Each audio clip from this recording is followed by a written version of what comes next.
Now, not so good news. Headlines like the cover of this Time magazine are highlighting the erosion of our most sacred institution.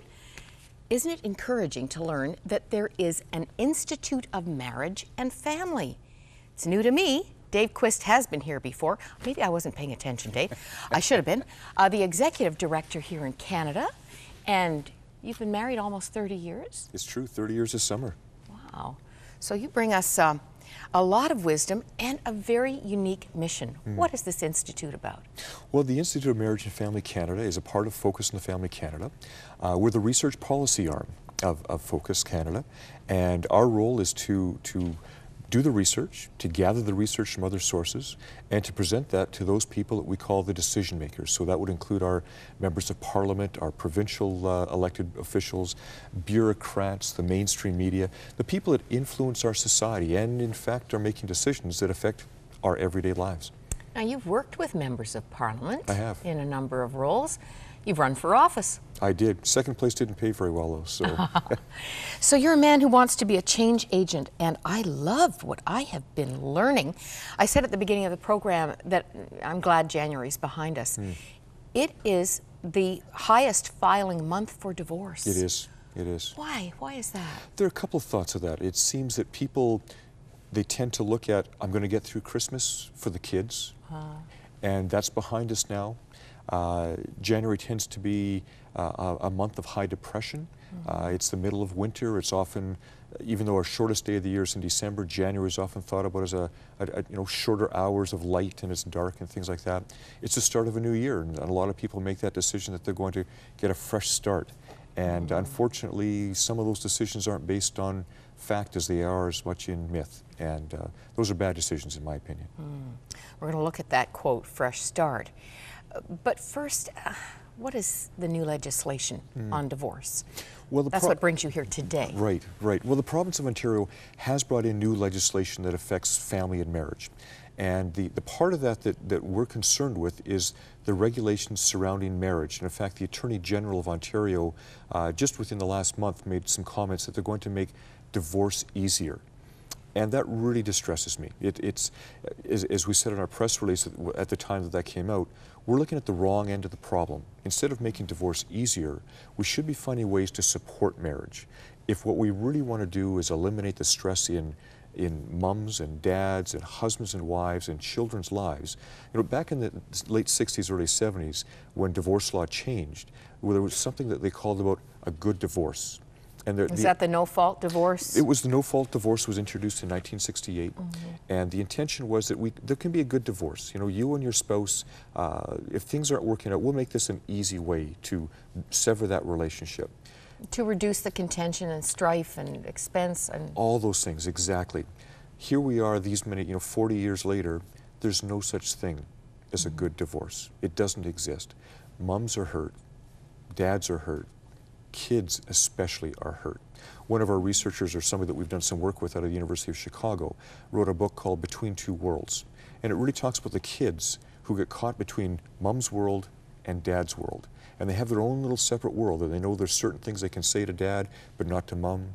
There's certain things they can say to mom, but not to dad. And so they get caught in their own little world. And all the research around the world, whether it's, no matter which country, social-based research says divorce isn't healthy for kids. It's not healthy for moms. It's not healthy for dads. One of the best books I ever read, Caught in the Crossfire, Children of Divorce. Right. Each chapter started with a quote from a child from 3 up. And interestingly, Dave, at that time, I was at Bible school. There was a panel of individuals who'd come through divorce, maybe as a young child, maybe parents divorced after they left the home. And that panel was made up of students, teachers. Every one of them said that the pain was such an impact in their lives that for them, divorce is not an option. And you're seeing, amongst those who've been through divorce, 2 responses. Either marriage is not going to be in my plan, or if I marry, divorce isn't an option. Right. A couple of things that come out of that. One, MTV did a poll in the U.S. Several years ago now, and they asked that 13 to 20-year-old age group, the group that watch MTV, they said, what's important to you? And they ask a whole series of questions on sex and drugs and marriage and what, all those sorts of things.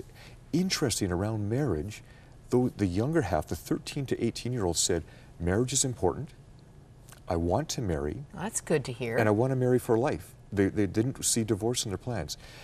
The later edge of that, the 20 to 22, 23-year-olds, those softened and those numbers changed a little bit. And of course, that's the time that kids are in university and finishing university. Maybe they're starting out in a career at some point as well. And they're making some of those decisions for themselves. And so we've been asking ourselves, what happens between the 13, 14-year-old that says, I want to get married, and I want to get married for life, and 10 years later, when those ideas are softening just a little bit, what goes on in that? And so we don't have the answers for that right now, but we know that the Institute of Marriage is something that's important to our young people. Whether they've been raised in the church or outside of the church, they see something that's there. And you just mentioned about people that have been through divorce. Oftentimes, kids that are raised in those atmospheres, they'll come to those same decisions. They'll say, I never want to get married. It was bad for my mom and dad, and I just don't want to go through that angst, that anger, that frustration. They're disillusioned. They're disillusioned. Or they say the complete opposite. They say, I want to get married, but, and it's the big underline of the but, they want to get married for life. And so when they face those barriers, those problems, they want to work through those issues and not just take the easy route out for divorce, but work it through and find success and happiness in their marriage through those difficulties. Now the statistics tell us that this is a tide of decimation. Divorce isn't going to go away. So, but before we leave that fact, I think we were talking about this in the green room. Some of the stats are a little skewed. In the church, we have an equal problem. Right. But it's a little skewed because people outside of faith aren't marrying at the same level. Right. And so obviously you don't have as many divorces. If you live in common law, you don't have the same situation. How are you going to sell your position on dealing with this issue and on legislation? Well, we've been talking about several things, and mostly it's the benefits of marriage. If you're married, you tend to be healthier. Remember, these are all averages, so there's going to be exceptions both ways, but you tend to be healthier, you tend to have better earning power, you tend to have happiness, more happiness in your life itself. General satisfaction. General satisfaction in your life, and you have a better outlook on those things around you. Now, what would be better to raise your children or to live in a world where your disposition is happier, you're healthier than a marriage? It is the only way, and social scientists around the world have confirmed this from study after study after study, that those are all positive attributes. When we look at the other way, when we look at cohabitation, as you just mentioned, marriage rates have flattened out and dropped off a little bit. Cohabitation rates have continued to rise. Cohabitation has none of those benefits, none of them at all. Isn't it interesting? It is so striking. It's not just close, it's night and day, black and white. And so the cohabitation rates don't show higher levels of happiness and health and the higher earning powers. And the benefits to kids and mums and dads, husbands and wives are significantly better under marriage. I was reading, for men, being married is a health boon. It's the equivalent to never having smoked. Interesting. And common law relationships do not have the same health bonus. Divorce, on the other hand, is a health killer. Absolutely. Absolutely. It is a health risk that is something that, we talk about preventable health problems. Don't smoke and what our diet is and things like that. A simple thing like not divorcing, which causes an enormous stress. That's one of those high stress factors in our lives. We can eliminate that. That's not to say marriage is easy. I've been married for 30 years this summer. My wife and I would both agree, and we've said 30 years weren't all perfect along the way. I wouldn't disillusion anybody that way. However, when you work through those problems and come out the other end, you can look back and say, it's good, it's solid, it's happiness now. A lot of people think they're going to find some form of happiness through their divorce. My wife and I are troubled and we're scrapping. Just got to get out of this mess. I'm just going to make a clean break of it all. It's not going to happen.